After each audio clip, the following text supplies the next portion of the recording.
Hello everyone, I'm Yu Cheng. Today I'm going to talk about our work for the testing of learning-enabled autonomous systems.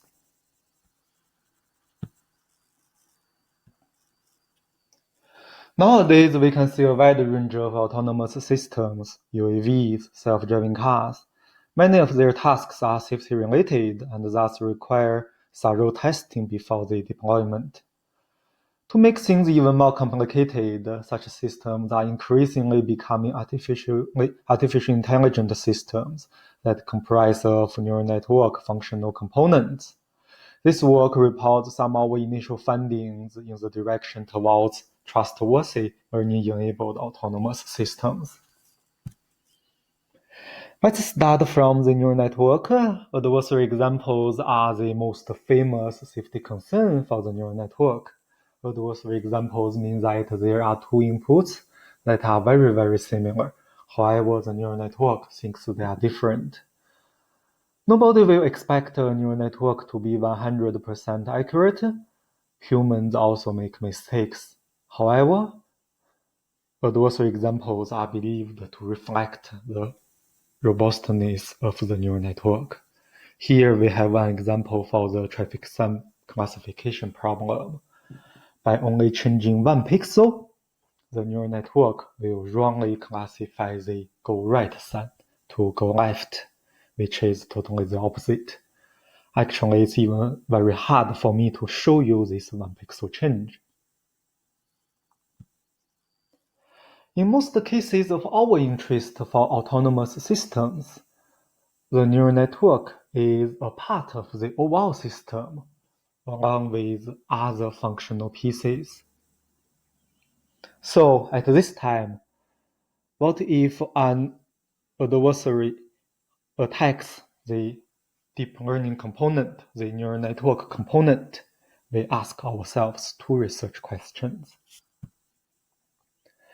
How the overall system will be impacted, and is there something we cannot foresee at this stage? They are not very complex questions. However, we still need to and we want to see some evidence and artifacts for them. In particular, we studied a real-world car tracking system. It tracks the vehicle on the ground using high-resolution WAMI image input. Here we have its architecture. It has many components, including the neural network for object detection, something neural network is very good at. We set up our testing framework. The workflow for the WAMI tracking system is highlighted using the dashed box.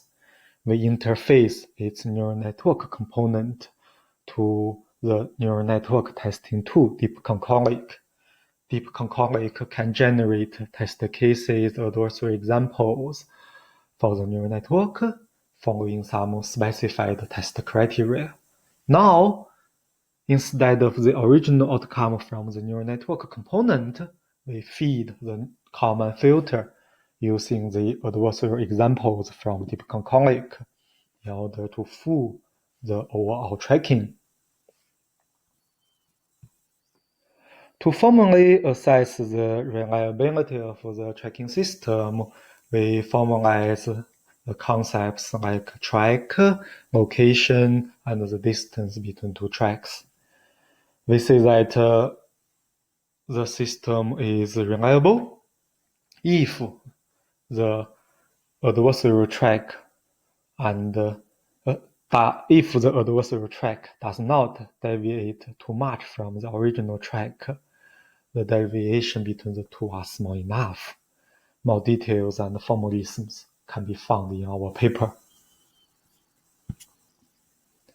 We also designed the SK attack scheme for each vehicle track.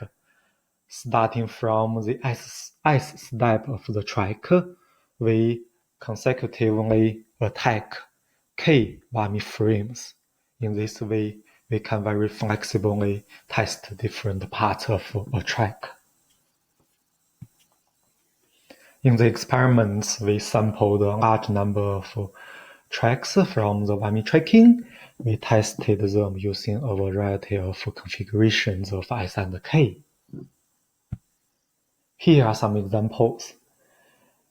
There are 4 original tracks from the WAMI tracking system.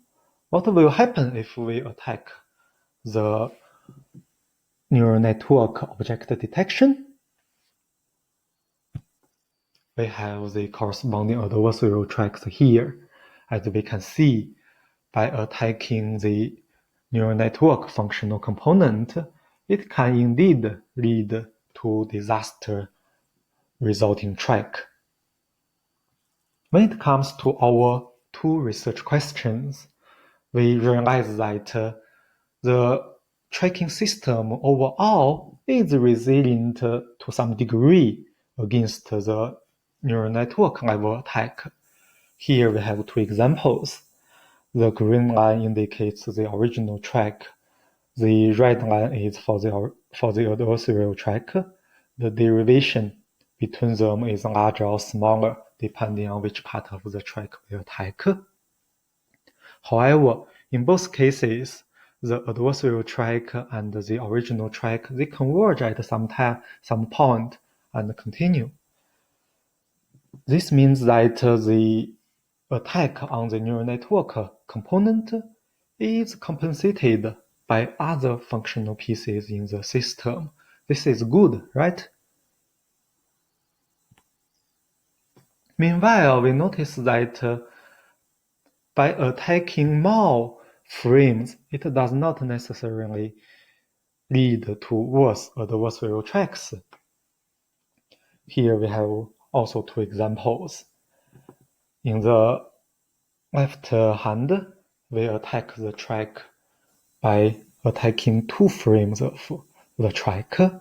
The deviation between the original track and the adversarial track is even larger than the right-hand case, in which we attack 3 frames. This is because when connecting the neural network and the Kalman filter, some uncertainty that we do not foresee is imported into the system. Overall, we are happy about the results from this work. We got our 2 research questions answered. After this work, we continue this thread of research for the safety of learning-enabled autonomous systems. And now we can even formally prove and verify the safety of this system. More about this work and its latest progress can be found online. Thank you.